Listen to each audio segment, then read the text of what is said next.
இப்போ யார் இதுக்கு பொறுப்பேற்பு? இந்த விபத்திற்கான பொறுப்பேற்புனா யாருக்கு இந்த அக்கௌண்டபிலிட்டியை ஃபிக்ஸ் பண்ணணும்?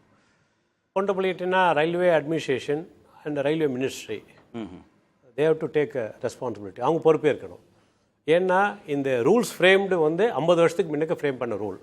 அப்போ ஸ்டீம் என்ஜின் இருந்தது. அப்போ வாட்டர் காலம் இருக்கும். அப்போ 4 பேர் லோக்கோவில் இருப்பாங்க, சிங்கிள் லைனு, அப்புறம் ஒவ்வொரு கிராசிங்க்கு நிற்கும், நிறைய டைம்ஸ் ரிலாக்ஸேஷன் இருக்கும், ஆக்ஷன் பீரியடு இன்ஆக்ஷன் பீரியட்லாம் இருக்கும்.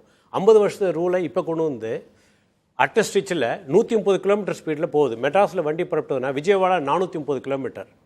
அட்ட ஸ்டிச்சில் 8 மணி வித்தவுட் எனி ஸ்டாப்பேஜ். டிரைவர் ஐஷன் டிரைவர் சிக்னல் எல்லாத்தையும் அப்சர்வ் பண்ணி அவங்க 6.5 மணி நேரம் 7 மணி நேரத்துக்குள்ளே போய் அங்கே சேரணும். அப்போ நோ ஸ்டாப்பிங். நேச்சுரல் கால் வந்தாலும் போக முடியாது. நேச்சுரல் கால் வந்தாலும் போக முடியாது. 2 பேர் இருக்காங்கன்றீங்க?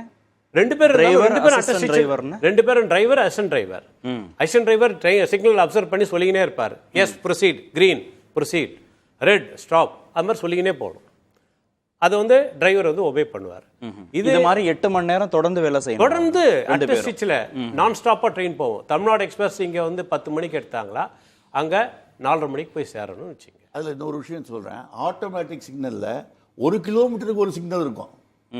அப்போ ஒரு நிமிஷம் கூட அவங்க இந்த ஒவ்வொரு கிலோமீட்டர்ல இருக்கிற சிக்னலையும் இவங்க பார்த்துட்டே இருக்கணும், அவங்க அப்சர்வ் பண்ணணும். ஏன்னா லைன் கெப்பாசிட்டி ஜாஸ்தி பண்றதுக்கு சிக்னல் நிறைய எரெக்ட் பண்ணி வச்சிருக்காங்க. அது ஒரு பக்கம்.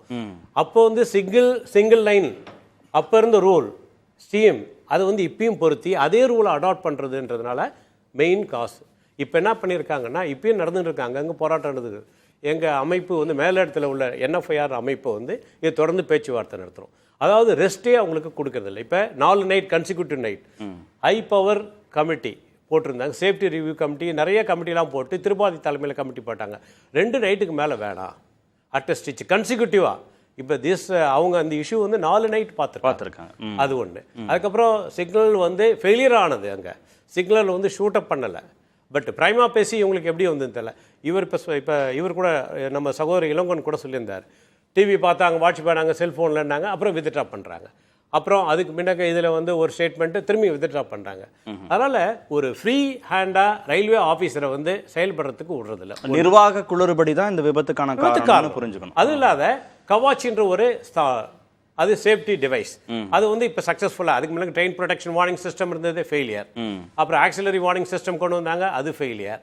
அண்ட் இப்போ வந்து ரயில்வே மினிஸ்ட்ரி கேபில் உட்காந்து சக்ஸஸ்ஃபுல்லாக கொலிஷன் ஆகாத இருக்கிறதுக்கு கவாச்ன்றது கொண்டு வந்தாங்க. அது வந்து சக்ஸஸ்ஃபுல்லாக இருக்குது. இன் பிட்வீன் டெஸ்ட் ட்ரையல் பைலட்டாக செகண்டாபேட் டு காசிப்பட்டு வச்சுருந்தாங்க வரங்கால். அது சக்ஸஸ் ஆச்சு. அதை செலவு பண்ணுறதுக்கு என்ன, அதுக்கு செலவு பண்ணுறதுக்கு அமௌண்ட் 13,000 இன்ஜின்களில் வெறும் 65க்கு மட்டும்தான் பொறுத்திருக்காங்கன்னு போன வருஷம் பலசூர் ஆக்சிடென்ட் போதே நீங்கள் இதே சேனலில் வந்து இதில் வந்து இதெல்லாம் நல்லா டிபேட்லாம் பண்ணாங்க. ரொம்ப வெரி குட்.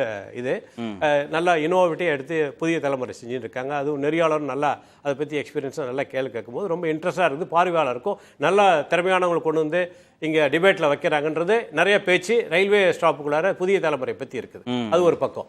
இப்போ இதில் மெயின் இதுக்கு வந்தால் அவங்களுக்கு ரன்னிங் ஸ்டாப்புக்கு வந்து ரெஸ்ட்டே வாரத்தில் கிடையாது.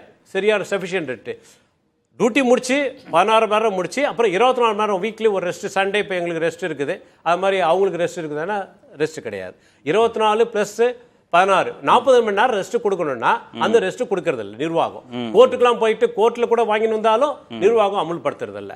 அது ஒன்று. அதுக்கப்புறமா கன்சிக்யூட்டிவாக நைட் டியூட்டி பார்க்கறது, 2 நைட் விட்டு. அப்புறம் 10 ஹவர்ஸ்க்கு மூல 14 ஹவர்ஸ் 15 ஹவர்ஸ் ஒர்க் பண்ணுறது. அது அப்புறம் அவங்க டேஞ்சர் சிக்னல் பாஸ் பண்ணிட்டாங்க. அது டேட்டாஸ் எடுத்து பார்த்தீங்களா 23 என்ன டேட்டா, எவ்வளோ SPID இருக்குது, சிக்னல் பாசிங் அட் டேஞ்சர். அது 24 அக்டோபர் மார்ச் வரைக்கும் 23, 24, 22, 23 இது மாதிரிலாம் பார்த்தீங்களா எவ்வளோ டேஞ்சர் சிக்னல் டேட்டாஸ் பார்த்தீங்களா பிளாக் அண்ட் ஒயிட்டாக தெரியுது. டேட்டாஸ் எல்லா தரவும் இருக்குது. நாங்களும் கொண்டு வந்திருக்கோம். பேச சிக்னல் கோளாறு தொடர்ந்து 4 இரவுகள் ஊழியர்கள் வேலை செய்யுது. இந்த கவாச் பொருத்தாம சஃபிஷியன்ட் ரெஸ்ட் இருக்கிறது இல்ல. அவரு அது 1 வாரம் பீரியட் பார்க்கலாம், 1 மாசம் பீரியட். அவருக்கு சஃபிஷியன்ட் ரெஸ்ட் கொடுத்தீங்களா? ரெஸ்ட் என்ன நாங்கள் சொல்ற மாதிரி 24 + 16 40 மணி நேரம் ரெஸ்ட் கொடுத்துருக்காங்களா?